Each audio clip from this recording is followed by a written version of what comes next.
Hey friends, welcome to Functional Medicine for Moms, where we take root cause approach to fertility, pregnancy, postpartum, and raising healthy families.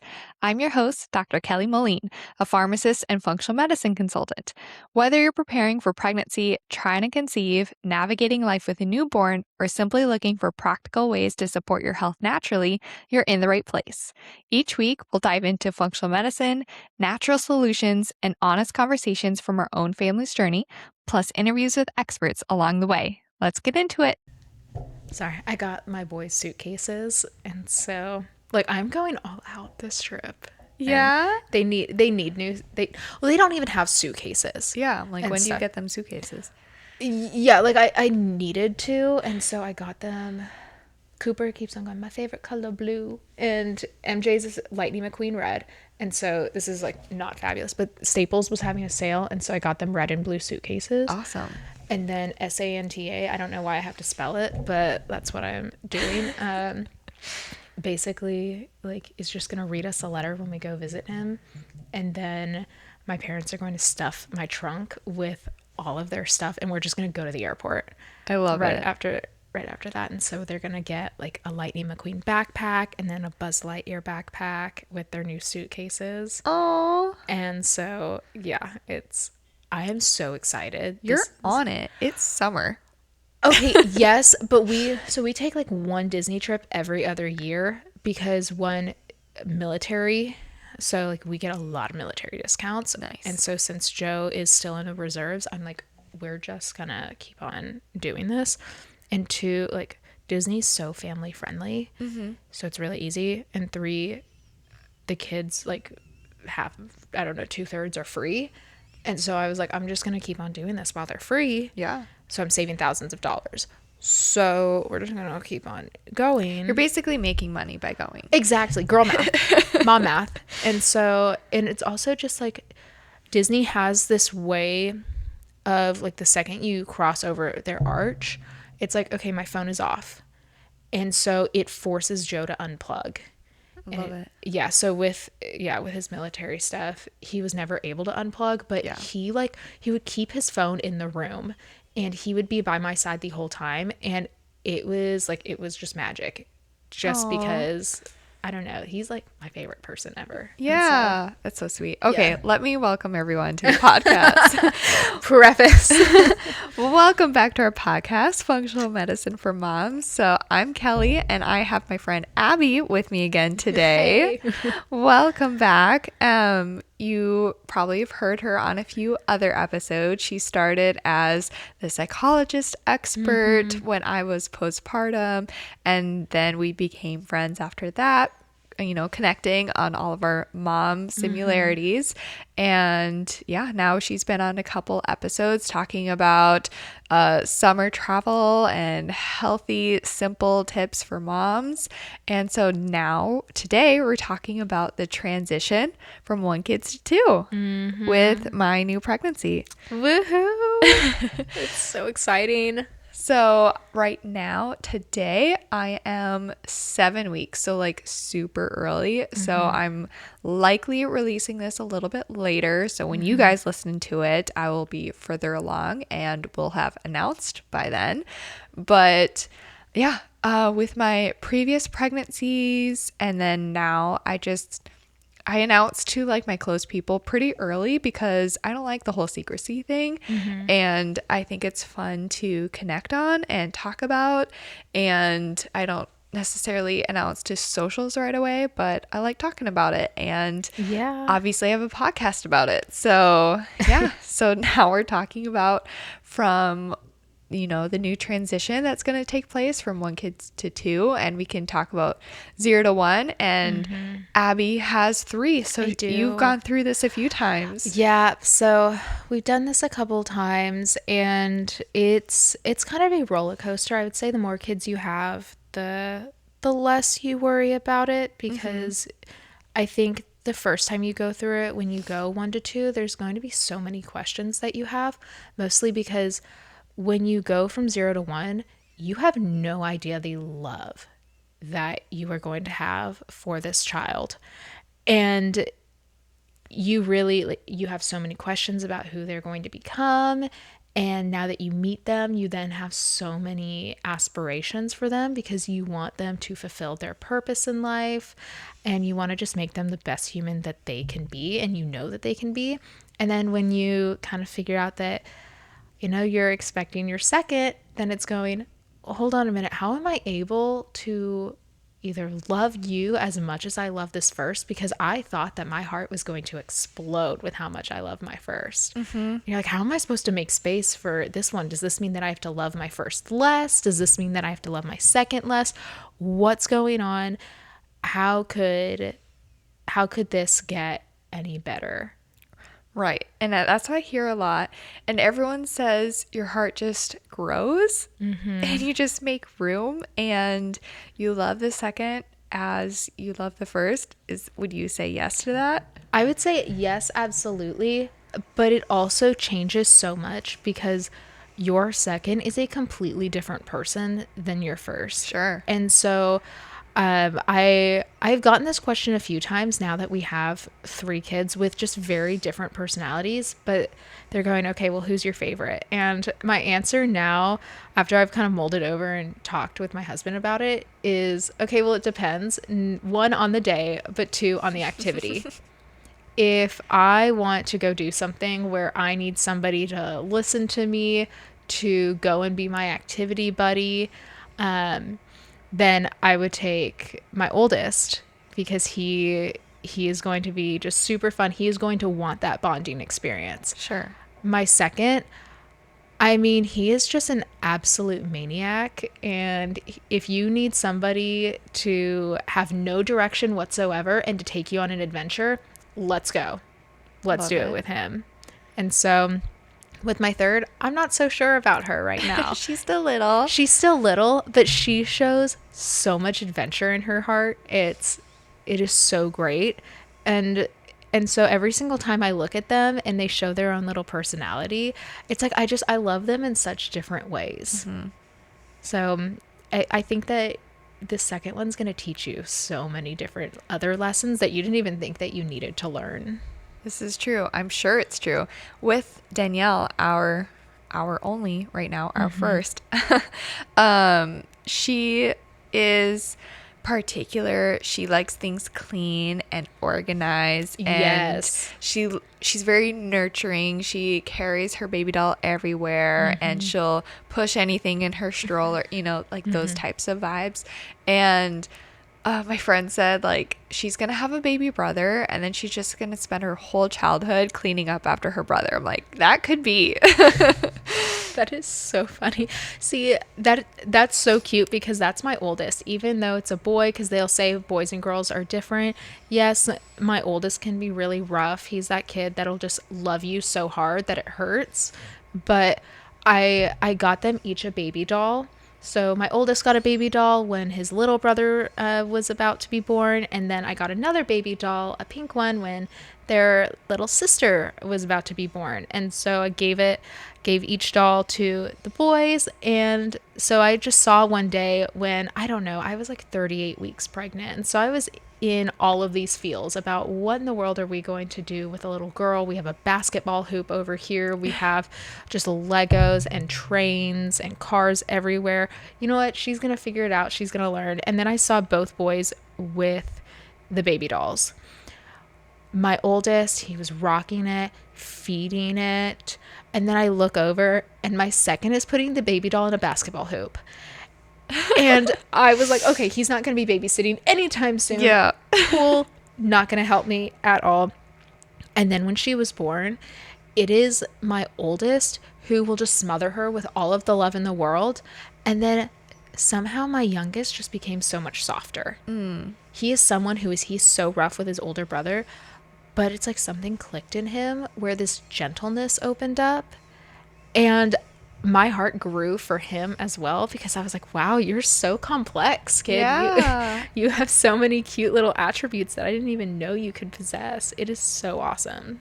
I remember when our kids met and your second came over to Danielle and he's kind of like a little tank. He's a tank. Yeah. And he just came over and kissed Danielle on the nose and ran away. I'm like, that was the sweetest thing I've ever seen.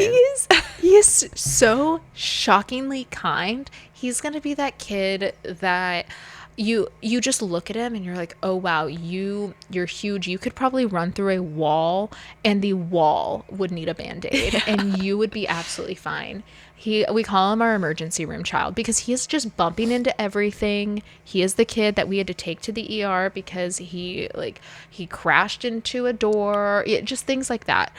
And I love him so much, but then he just immediately he sees a dog or he sees a baby and he just suddenly slows down. Yeah.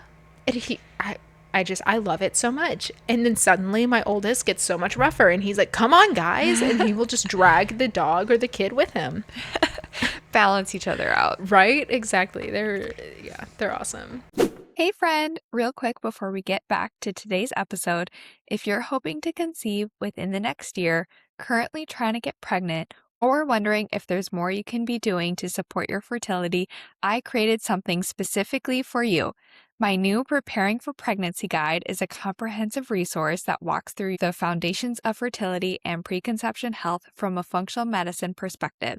We cover nutrition, blood sugar balance, sleep, stress and nervous system support, gut health, supplements, ovulation tracking, male fertility, fertility testing, and even considerations for IUI and IVF. I created this guide because so many couples are told to just keep trying and wait when there are often practical steps you can take right now to support your health and fertility. Whether you've been trying for a few months, are planning ahead, or simply want to feel more prepared before pregnancy, this guide will help you create a clear plan and understand where to focus your efforts. You can find it at molinmethod.com/fertility. And because you're a listener of the podcast, you can use the code podcast25 to save $25 at checkout. All right, let's get back to today's episode. And I think the big question is like, what's harder, 0 to 1, 1 to 2, or so on and so forth? So I think everybody will give you a difference in opinion. I found 0 to 1 to be so much harder for me. I think 1 to 2 was easier because I kind of knew what I was doing. I had to really just be thrown into fire with my first. And so, I mean, my husband, with him being, when he needed to travel a lot for his job, so he had to leave very shortly after I was postpartum. So I was kind of sitting there trying to figure out what in the world I was supposed to do with this little baby. And then also realizing that the first few months of their life, they're really not that interesting. And so being like, okay, well, I've got to figure out postpartum, and then I've got to figure out how to interpret this baby's cues. So that was really difficult for me.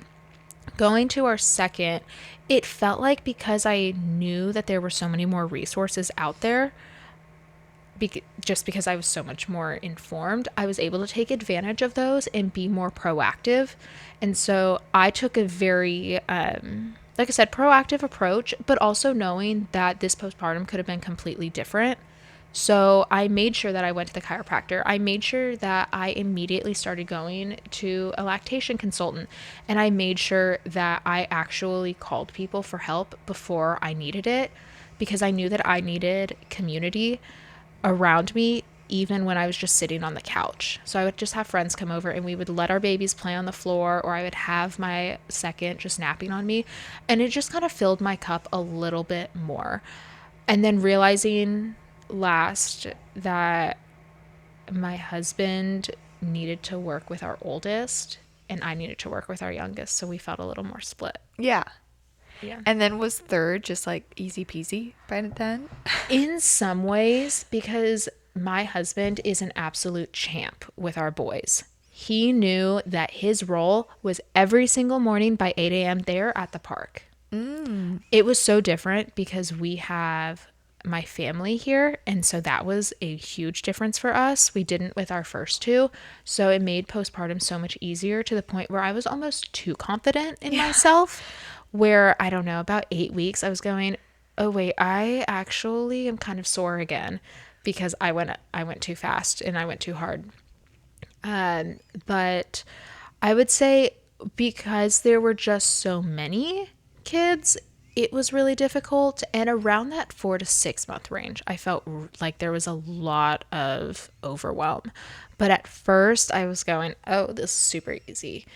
I would say like that 4 to 6 month postpartum range, when we're doing a whole other hormone shift, that's when I kind of looked around and I started going, oh, wait, this is actually a lot harder than I thought it was going to be, because we were expected to get back into a routine. And I think that that's normal for. Talk to me more about the 4 to 6 month shift. What happens there? Okay, so first off, this happens a lot just with every postpartum mom, but also breastfeeding wise. So my babies have fortunately been exclusively breastfed. I've been very blessed to be able to have that supply and even maintain an oversupply, which has its own challenges.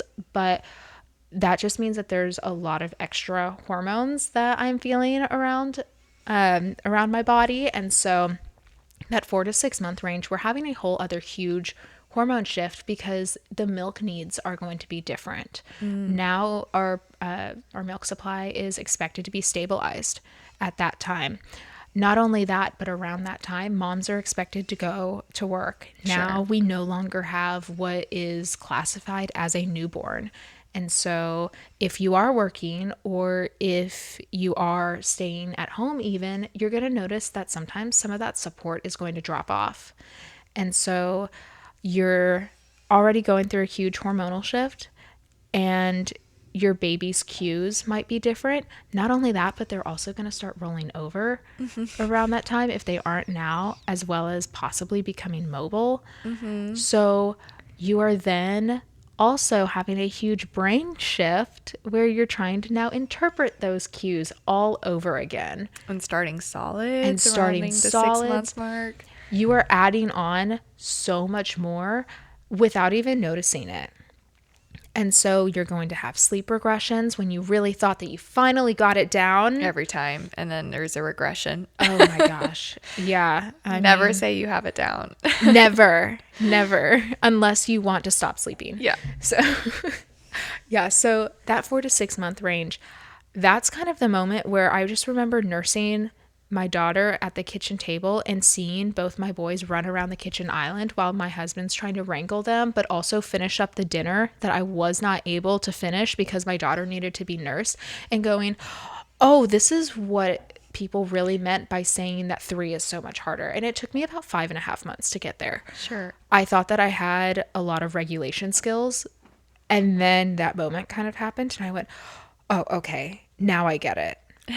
And so that was a huge shift. Now I would say, because we're fairly adjusted to having 3, and we're fairly adjusted to the lack of structure, if that makes any sense. Like, Sure. It's almost lack of structure within structure, and needing to be more flexible because my husband and I are both very type A.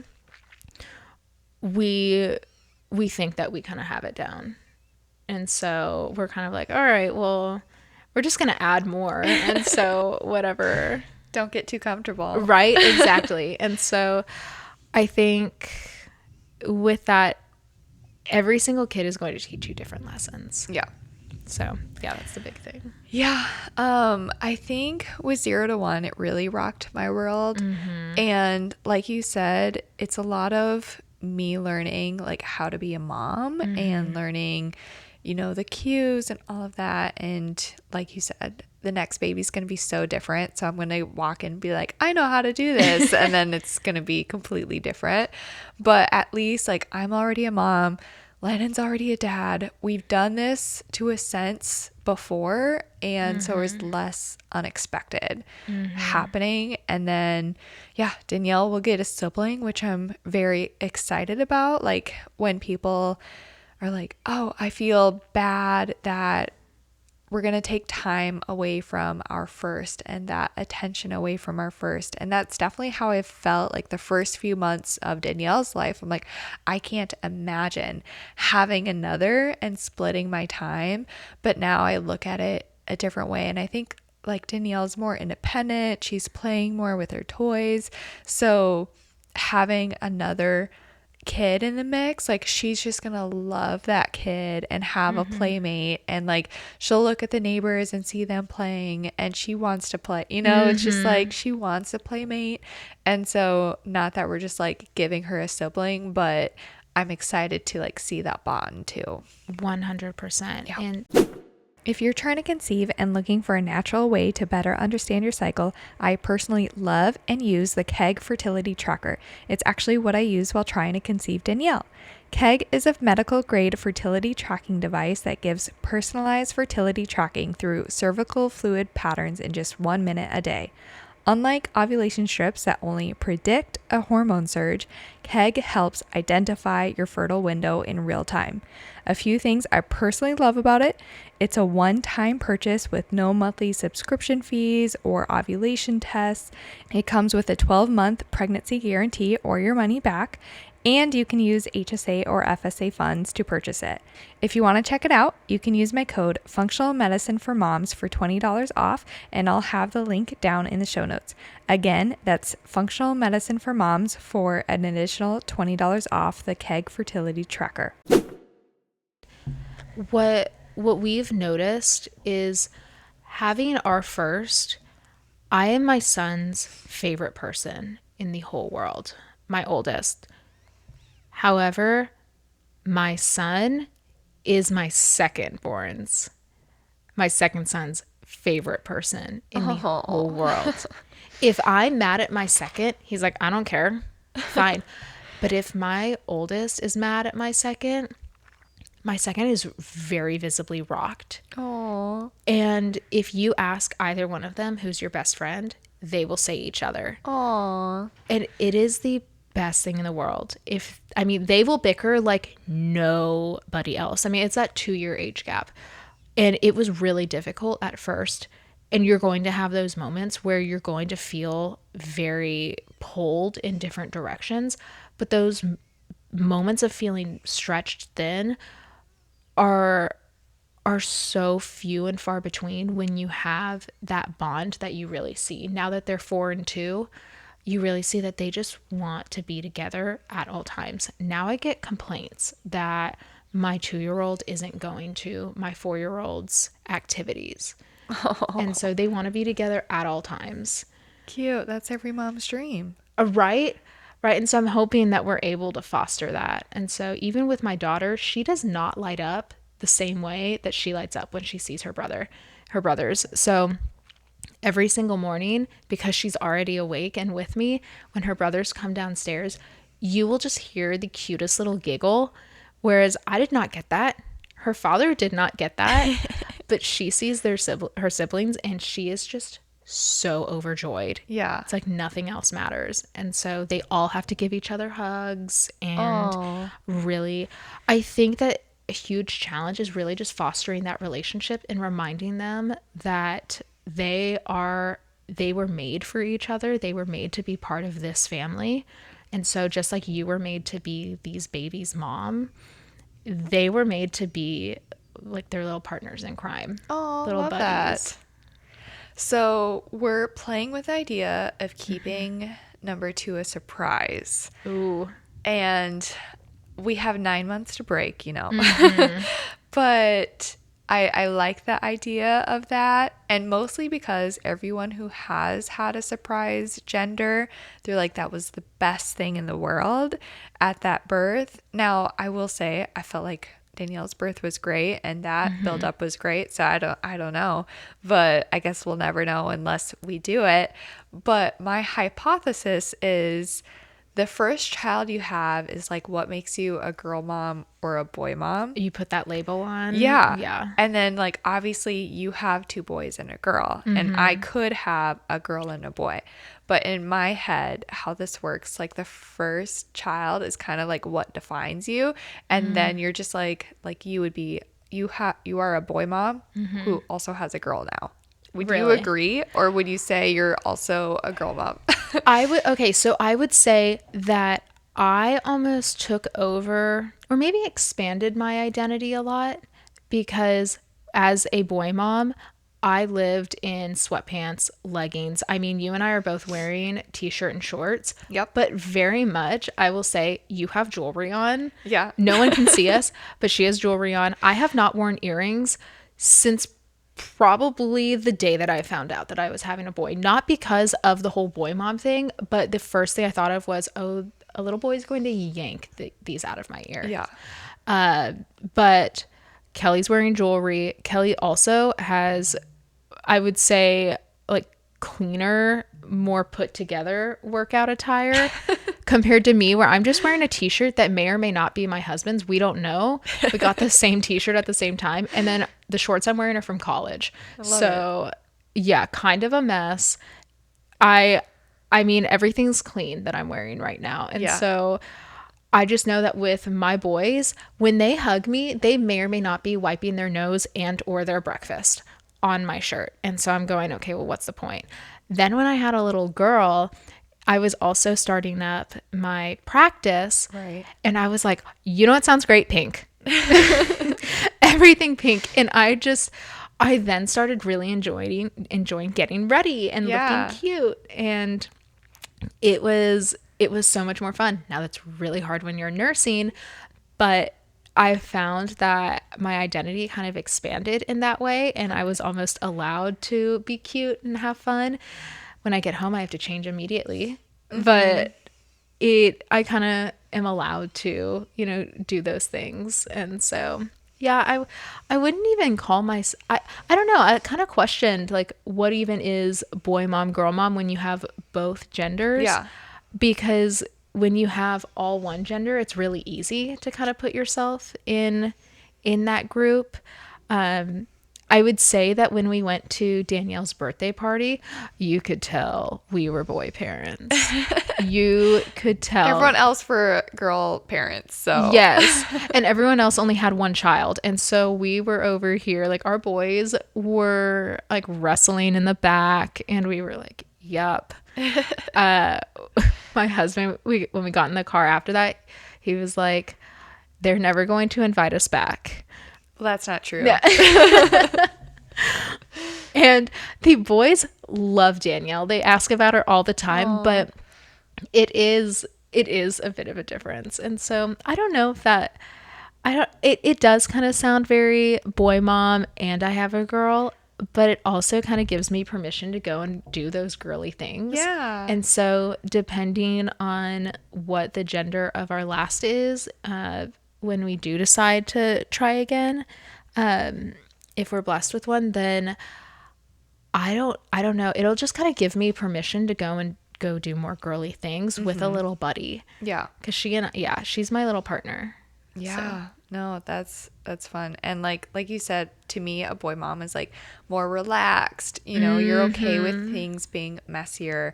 Like I said before, that Danielle's like organized and clean. And so if we have a boy, I mean, boys, I think tend to be a little bit just more messier. Yeah, they're kind of crazy.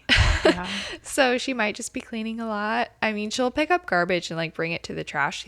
She thinks that is so fun, and I'm not stopping that at all because she can clean up after me then. But yeah, we'll see. And if it is a boy, super excited for that. And then we get the benefits of both. Yeah, for sure. And I think that their temperament will probably be altered because they do have an older sister. Sure. I have two younger brothers, but I'm the oldest, and then my younger brother's like two years younger than me. So he had a pretty chill temperament as well as a kid, and I think a lot of that was because I was pretty chill as a kid. So I think that, we were able to just kind of go and play. Yes, we did butt heads sometimes, but we were able to kind of have our own interests. And so there wasn't a lot of issues with sharing or anything like that. But when we did have the same interests, I was super bossy. And I was like, nope, we're not doing that. And I kind of overpowered him. When it comes to my two boys, my oldest will try to be bossy, but my younger one, because they're both rough, my younger one does not take it. And so we're working on keeping our hands to ourselves. Yeah. But he does not care. he is going, oh, heck no. And that's kind of part of the whole, they were made for each other. They were made to clash. If one kid is going to make an executive decision, then you best believe that the other one is going to counter it with another decision. But you know what? It's exactly. It's growth. It is. They're going to learn so many lessons that are going to help them later on in life. Yep, exactly. Do we have anything else on this topic? Well, I would love to kind of see what things are circling through your head as somebody who's not experienced. Yeah. Yes. Great question. I'm mostly like excited, but it's always like I think nerve-wracking bringing something kind of unexpected back into the mix of like, okay, now we're finally sleeping and we have a routine and now we're gonna, go through it all again. And it's always like, was it that hard? Was birth that hard? Was postpartum that hard? Yeah. And we were talking, before this about like I'm still nursing and what is that going to look like? And Danielle, I don't think she's going to wean herself at this point. She is, what day is it? She is 16 months now, almost 17 months. And so like if we just went on this trajectory, she would be tandem feeding with a newborn.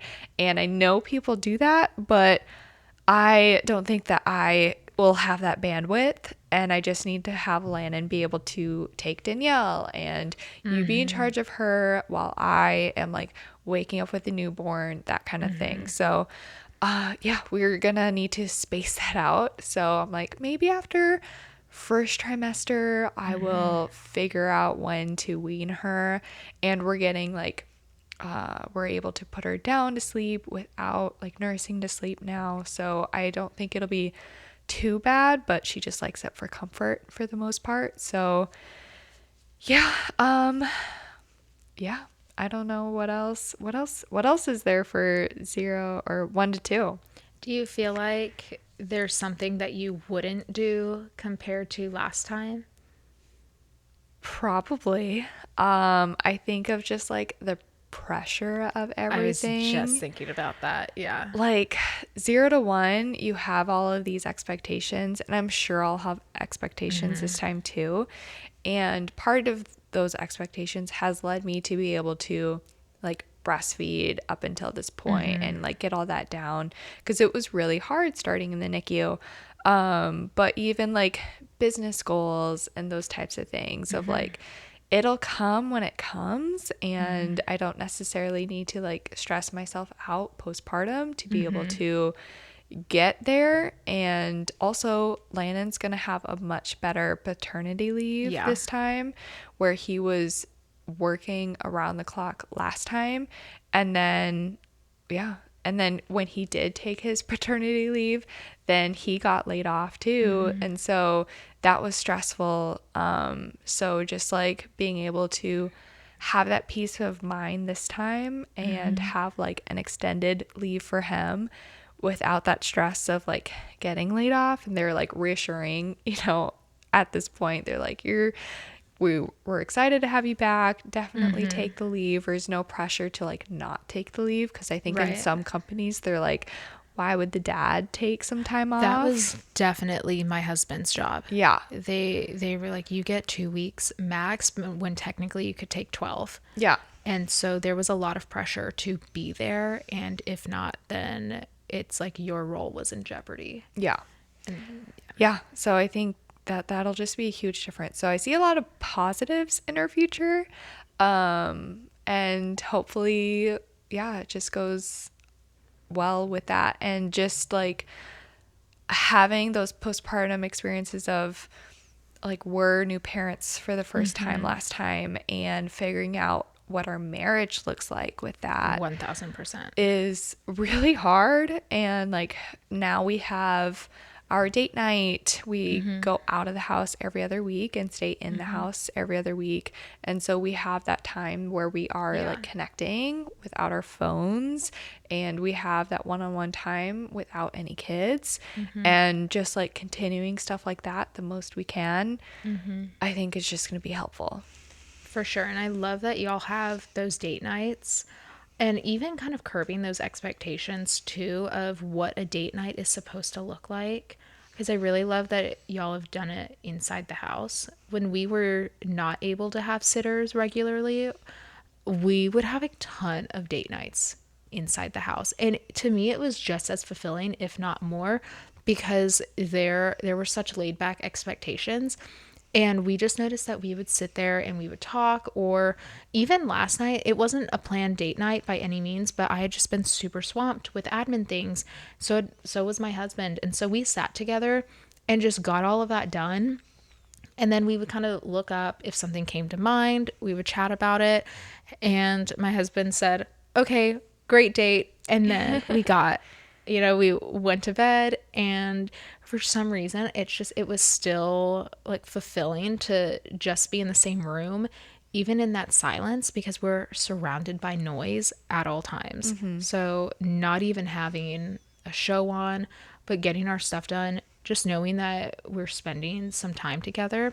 No, it's not the best quality of time, but it kind of gave us that reassurance that we're there for each other, and then reminded us that, maybe we should go and plan something. So today we had then brought up going out to dinner or something like that, when, we're cooking dinner anyway for the 3 kids. Now that all 3 of them eat solids, we're thinking, okay, well, what's the point of not just cooking dinner for ourselves?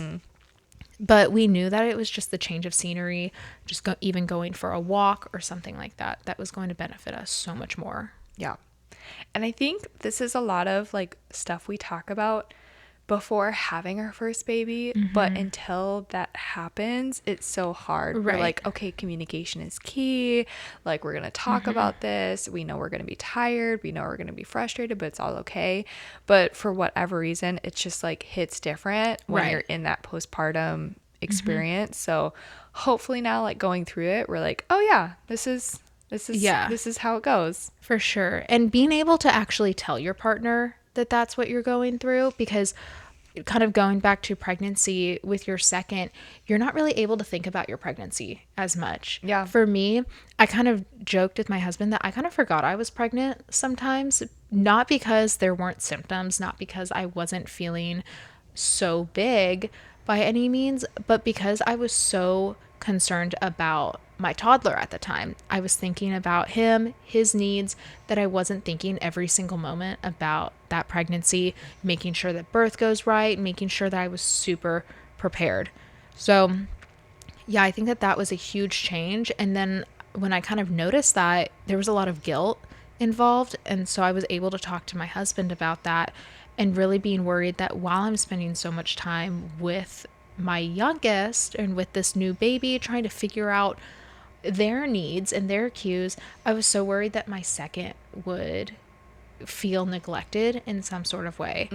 And so he just kept on reassuring me that he's got it. And I decided to reframe it as a time to bond with him and his dad and really strengthen that relationship, which ended up being so special because they would come back after, I don't know, 2 hours at the park. And then they would say that they had a good time, and they're like, no, that was guy time. This is a 2-year-old we're talking about, but he was like, yep, guy time. And then I took him to the park once I was feeling good, just for some one-on-one time. And he was somehow able to do all of these things that I did not know, nor would I have even allowed him to do. They were, in my opinion, way more advanced than I thought that he could do. But he was going, yeah, dad let me do it. Aww. Because dads, they're going to push you, and they're going to really encourage you to do a lot of those dangerous things, instead of the moms who are more cautious in a lot of ways. And so it was really cool. And it almost kind of gave me oh my gosh, you're so big. Yeah. You're so much bigger than I thought that you were. And it was kind of a hard realization, but it was also so special because he was able to learn that from his dad without me going in dad's ear. Don't you think that that's a bit scary? So it let dad really step into his own role as well. Grow that confidence as a dad and Absolutely. like a single parent in that moment, Yeah, 100%. And so I really think that my 2-year-old, my oldest at the time, was so much more confident thanks to that. I've also heard once you have your second, your firstborn just like grows up overnight. He looked huge. He looked huge. He felt huge. He still feels huge. Even though my second, we've kind of mentioned that he is a tank. My second is huge, but my first just feels so big. And yes, he is bigger, but even within a few hours between being pregnant, then being a few hours postpartum and having this newborn, seeing my second, I was like, hold on a minute, you are not allowed to be that huge. That is never going up. Yeah, exactly. And now, just even after that moment, it's like he really wants to twist the knife and he'll go, Mom, look at this. Aren't I so big? I'm really growing up. And I'm going, please stop. Yeah. Oh my goodness. You're actually a baby forever. Sorry. Exactly. And so I'll joke with him like that. And he's going, no, I'm your biggest boy. And I'm like, wow, you really want to break me, don't you? Don't you? And so it's a good time. Hey, really quick before we jump back in, I just want to share this in case it's meant for someone listening right now. If you're a mom who feels like you're just surviving the day, relying on caffeine just to function, or if you've been feeling off in your body, even months or a year postpartum, you are not alone. I also work with women who are trying to prepare their body for their first pregnancy or their next pregnancy and want to do it a natural, proactive way. Through my functional medicine practice, I offer a health analysis appointment where we really take the time to look at your symptoms, your health history, your lifestyle, and decide which labs would actually be helpful for you. That might include things like cortisol and hormone testing, gut health, metabolic health, and more. And all of these labs get shipped directly to your home, so it's very convenient. Once results come in, we walk through them together so you can fully understand what's going on in your body, and we build a personalized supplement and health plan with optional coaching support as well. The goal isn't quick fixes, it's optimizing your health naturally and giving your body what it needs to heal the way it was designed to. If this sounds like something you've been needing, you can find the link in the show notes to learn more or schedule a call. All right, let's jump back in. It's awesome. I think that you're really going to step into the role so gracefully, and then you're going to also be able to lean on Landon, who knows his role a little better. And so he'll know what you need postpartum, and he'll be able to meet those needs in the moment, like trying to make sure that your water's full, making sure that, he's making Danielle lunch, so he's going to make you lunch as well, making sure that you have snacks, but he's also going to be able to become more confident in taking Danielle out of the house and going and, even if y'all need to do grocery shopping or things like that, then he's going to be able to do that. Yeah. Even when I've traveled for a weekend by myself and left Danielle and Landon together, and obviously he's a competent dad, but as the primary kind of stay-at-home mom, I do a lot of Danielle's work, and so when he's here with her by himself and then I come back, I can see that he's so much more confident with it. And he's if she happens to wake up in the night, he's like, oh, I got it. And he's like, I can go rock her to sleep. Right. And I can just see that he's done it the past few days. He's so much more confident in it. And so I know, especially with having a second, now we're, one, I'll have the newborn primarily and he'll have Danielle a lot of the time just to be able to split the time. And so I hit that bond, you talked about, is just going to strengthen so much more. And that daddy-daughter relationship is just so special and so important too for her. Yeah. So I'm excited for that too. I think also when we allow them to have the kind of trial by fire, it makes us so much more confident. And it's not that they are bad fathers. It's not that they can't be left alone. We trust them to be left alone, but there's something about being a mom where you're going, this is my entire life that I'm walking away from just for a couple days. And so it almost gives you a naked feeling. And so having dad go, no, I got this. And then you get back and they're still taking that initiative. You're like, okay, I can totally do this Yeah. with two. Yeah. It makes you just so much more confident. When my youngest was brand new, I was seeing my husband kind of manage all three at one time. And I was like, oh my gosh, we can have all the babies.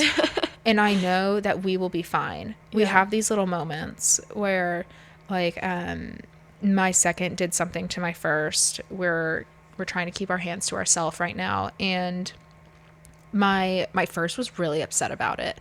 And my husband was talking about how Jesus' superpower is forgiveness and Yeah. Jesus is the ultimate superhero. And I was like, okay, you know what? We could probably have 17 children and I trust you entirely Yeah. to do that because of those little moments. And it Yeah. almost makes you so much more excited about it. Yeah. So no matter what, even if you are going to have a little boy, you're going to have a little Landon, and you're going to know that Landon's going to be the perfect example for that boy. Seriously. And if you have a little girl, then you know that Landon is going to be the perfect example of what a great partner would be for them. Yeah. Yeah. It's exciting either way. So I've also heard that your brain, so it shifts when you have your first, and it like, you lose the gray brain matter. Gray matter, yeah. And then it basically like reconnects so you can have this bond with your child. And that happens in pregnancy. And then the dad happens less, but after the baby's born. But they have that too. And it happens more the more connected they are with the baby, or the more involved they are. And then I've heard the second pregnancy, it rewires again, but for multitasking. Yeah. Have you felt any of that? Like now you can multitask better with more kids? I think I have a lot more purposeful multitasking. I also think that a lot of the stuff that do not matter, it will not happen. So the stuff that doesn't matter, I'm just not going to do it. Yeah. And I'm not going to pay nearly as much mind to things that are happening. So for me, especially things like socially, I'm going to keep the friends that I need close, and I'm going to put the effort that I can in. And I know that I've taken a lot of time to foster those relationships when I have that ability. And those friends are also going to understand at that time. So when I had to kind of figure out how to multitask, I had to probably think at least 4 or 5 times about a friend or about their birthday or just something like that in order for me to actually do something, because when you have more children, you have more needs that need to be met. So it'll be, oh, I need to text this person about their birthday. Hey, mom, I need a snack. And you're going, okay, I could either send this text really quick, which is kind of a low priority thing, or I could also do this other low priority thing, but it's a low priority thing that is staring right at me, which is giving my child a snack. And they're going to continuously ask about it. But my top priority is always going to be my child. So I'm going to attempt to meet that need first. And then I'm going to completely forget about the other low priority thing. Yeah. But I 100% will multitask. So it'll be things like cooking dinner while also creating a grocery list, while also simultaneously planning a vacation in the back of my head, because I have a little bit more ability to do those easy tasks, and knowing that my capacity for other things, such as other like familial issues of extended family that don't even involve me, that I may have entertained at that moment, I'm going, nope, doesn't involve me. I'm good. I'm out. Things like that. I don't really have that time for. So multitasking. Yeah. So priorities are a big thing. So many priorities. Yeah. Yeah. It's such a huge change. Yeah. Okay. Anything else on this topic? Or should we wrap it up? I'm pretty sure we could talk just for hours on I this know. topic. And especially as we get closer, we might have to do one while you are postpartum or when you're entering your... Yeah. So on that note, just kind of to recap where I am right now, obviously I said I was only 7 weeks at the moment of recording, and I thought I would be like a little over 8 weeks, and then I had an ultrasound to make sure everything was looking okay. And so then they dated me backwards, just based on how the baby was growing, which makes sense because I was postpartum enough where my cycle was still regulating. So you never know exactly what time. So that helps with dating and a birthday. So these kids will be almost exactly 2 years apart, and we'll see. Maybe they could share a birthday. That would be really fun. But yeah, the first couple weeks here, I've like felt that fatigue. And I think just trying not to do everything at one time is what I need to be reminded of. And my body reminds me if I forget that I'm pregnant, like you said, and with some dizziness or fatigue. So I need to make sure I'm like definitely eating enough. Electrolytes have been my best friend, especially since I am still nursing, like we talked about. And then pregnancy, you need so much more with like hydration, electrolytes, and just fuel in general. So just trying to keep up with that because I don't always have the biggest appetite right now. I don't have like nausea, but yeah, just like the appetite thing, I get full a little bit quicker, and some things just don't sound super appealing to me, but we're getting through it and feel very blessed that it happened pretty quick from trying, I would say, especially compared to Danielle, and it's all really early. So we're still praying and hoping everything goes really well. I had like a little bit of spotting too, which I had with Danielle. So it was slightly less alarming, but I think anytime you're bleeding when you're pregnant is scary. It's terrifying, yeah. Especially when you've had a miscarriage. And surprisingly, the only time I didn't bleed was my miscarriage. And so right now, like the spotting is good. And then when I didn't bleed, that was the only time it didn't work out, and that's what happens. But my midwives, I thankfully have the same midwives as I did with Danielle, and they're awesome. They got me on a tincture right away when I was spotting. They got me in for blood work. Everything looked good there. They got me set up with an ultrasound so we could check everything out right away. So I've really felt taken care of, and yeah, I think it'll be a good pregnancy going forward. For sure. And I think that it's so easy to forget that you still are a parent to two right now. So in the moments where, you are so fatigued and maybe you aren't able to give as much as you thought that you wanted to, or that you thought that you would be able to the baby that is right in front of you, you still are a mom to two. And so you're growing this human, and you still need to give that human a nap. Seriously.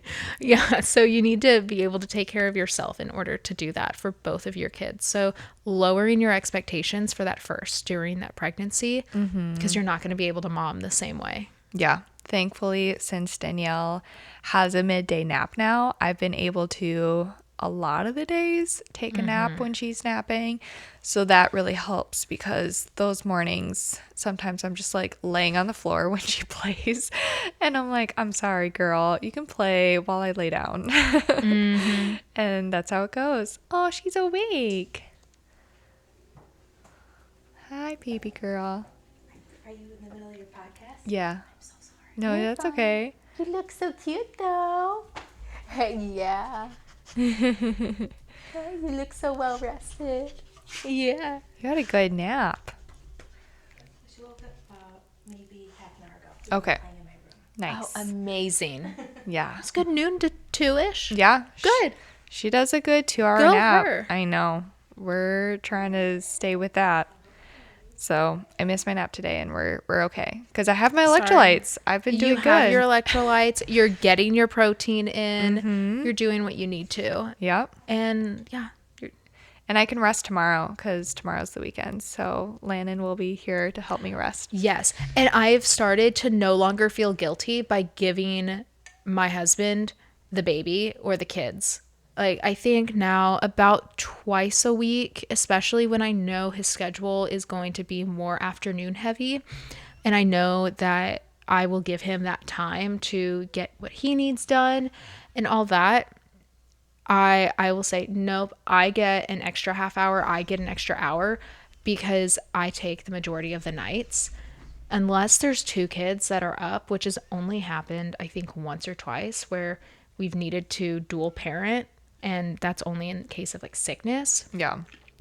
Then it's usually me up at night, and I do that for a purpose. So I can say, nope, you're going to take the mornings, and I don't feel guilty because he doesn't ever make me feel guilty about it, or he doesn't ever bring it up. He does it with such stride, but he also realizes how much energy pregnancy and nursing takes.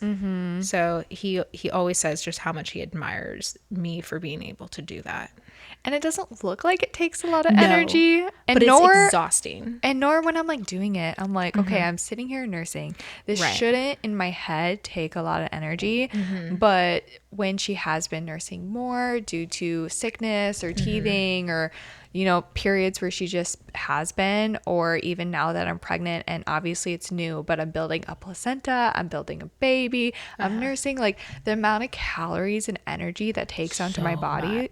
It's insane. Yeah, I always forget, and I totally dropped off on the water game. Our ice maker broke, and so I was drinking a lot less water than I wanted to, and so I even noticed that because my daughter's been teething lately, and I've been nursing a lot more. Yeah. And so everything is going to making sure that she is good. And I noticed just my skin's flaky, or I'm just feeling more fatigued. And I was going, what is going on? And I wasn't taking care of myself. Yeah. And so that's when I told my husband. My husband was going, okay, I'm going to be the water police now. And so he's got my back on that. Amazing. That's what our partners are here for. We support each other. All right, let's wrap up before we get too far in it. But yeah, thanks Abby again for being on this show, the podcast, and I can't wait to have you on again soon. Bye. Thanks so much for listening to my podcast, Functional Medicine for Moms. If you enjoyed today's episode, make sure to subscribe so you never miss one, leave a quick 5-star review, and share it with your mom friends who love it too. I'm Kelly with a background as a pharmacist and training in functional medicine. I help women move past fatigue, brain fog, gut issues, and hormone struggles so they can thrive in everyday life or prepare for a healthy pregnancy. Through lab testing, personalized supplements, and functional medicine coaching, I help you feel better, faster, naturally. Want to connect more? Head over to molinmethod.com or come hang out with me on Instagram and YouTube at Functional Medicine for Moms. On my site, you can order professional grade supplements at my discount or book a free discovery call if you'd like to see how we can work together on your health. This podcast is for educational purposes only and not medical advice. Always talk to your provider before making changes to your health plan. And remember, healthy moms raise healthy families. Catch you next time. New episodes released every Wednesday.